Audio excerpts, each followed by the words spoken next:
Custer and the 7th Cavalry were just a small part of the 1876 campaign against the Sioux. This campaign was to drive the Indians living off the reservation onto it.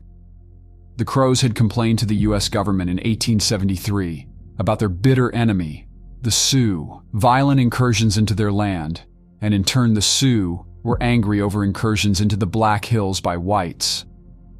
Other hostile tribes living off the reservation included bands of the Cheyennes and Arapahoes. The Army sent 3 columns into the field to find the Sioux who were thought to be in the area of southern Montana and northern Wyoming. The 7th Cavalry was a part of the column approaching that region from the east under the command of General Terry, while the other columns approached from the south and west. When the column of Terry met up with the western column under Colonel Gibbon, Custer and the 7th Cavalry were sent ahead to recon up the Rosebud and Tulloch Creeks. Custer was told to rendezvous with the rest of the column on the Little Bighorn River. On the morning of the 25th of June, after scouts located the huge Sioux and Cheyenne village, Custer decided to attack straight away, as he was worried his position had been compromised and the warriors would escape. He had a quick discussion with his commanders and divided the 7th Cavalry into 3 battalions. He ordered one under Captain Benteen to the Little Bighorn Valley on the left flank. He ordered Major Reno to cross the river and charge the southern end of the village, while he took 5 companies, a total of 210 men, around the bluffs to cut off the warriors he thought would be fleeing from the northern end of the village. When Reno reached the village, he was repulsed by hundreds of warriors pouring out from the camp. He and his men retreated to the trees lining the Bighorn River, before eventually crossing it and retreating to a nearby hilltop. He was joined by Benteen and his men.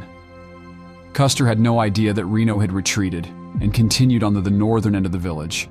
Before he got there, Crazy Horse and thousands of warriors had ridden up the hills to meet him. Every soldier of the 5 companies with Custer were killed. Meanwhile, Reno, Benteen, and their 6 companies fought off attacks on their little makeshift hilltop fort for the rest of the day and night. The soldiers on the hill had heard the terrific noise of the guns from Custer's direction, but had no idea that they had been wiped out to a man. The fight on the hill was resumed the next day until the afternoon, when the Sioux were seen to dismantle their village and were preparing to leave. They had received word that the rest of the column was approaching and did not want to fight anymore with their families there.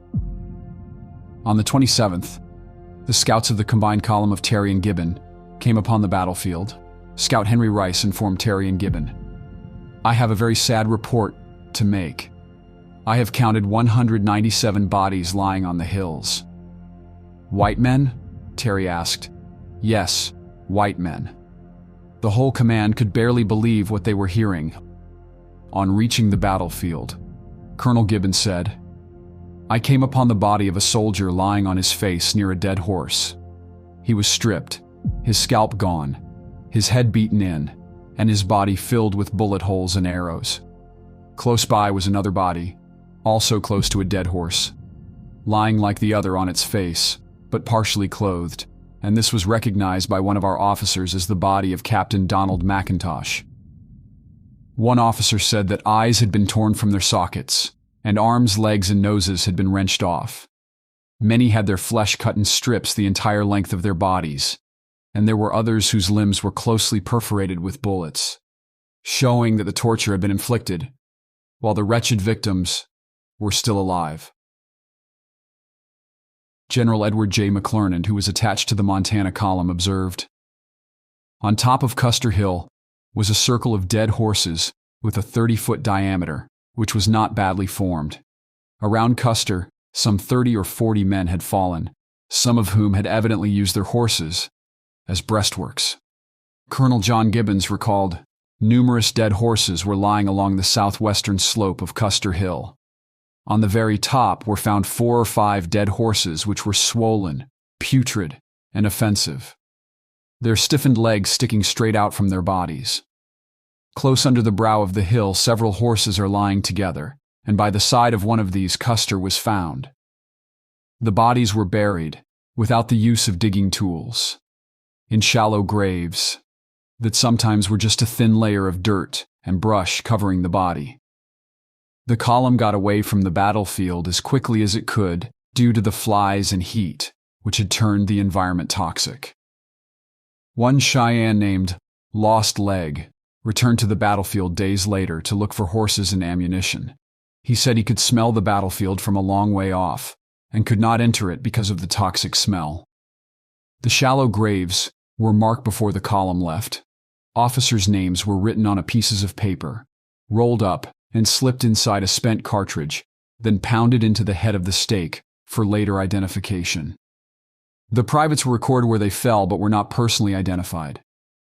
During the next few years, troops and reporters traveling to the area as well as family members complained to the government that the bones of the men were being scattered about from the coyotes and harsh environment.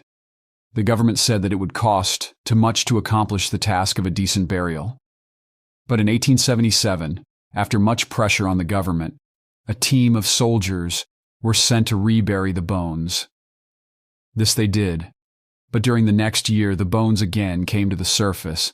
They were reburied a third time, and all the horse bones were collected and interred together in a mass grave under the monument. After General Terry found the survivors of the battle, he ordered the retrieval of Custer, his brothers, and some other fallen officers, alongside the wounded. They were carried by horse to the far west, a steamship moored 15 miles away, leased by the Army for the campaign against the Sioux. The ship's captain received a dispatch from Terry, instructing him to prepare for the immediate evacuation of the injured. But Terry's journey was slow, weighed down by the burden of the wounded, and it took the column 2 days to reach the steamer. Once they did, the Far West steamed downstream as fast as it could, her flag lowered to half-mast, a silent symbol of the sorrow that was felt by all on board. 9 days after the battle, the ship reached Fort Abraham Lincoln, near Bismarck, North Dakota. A telegram was sent to the New York Herald, and soon the world knew of the bloody aftermath.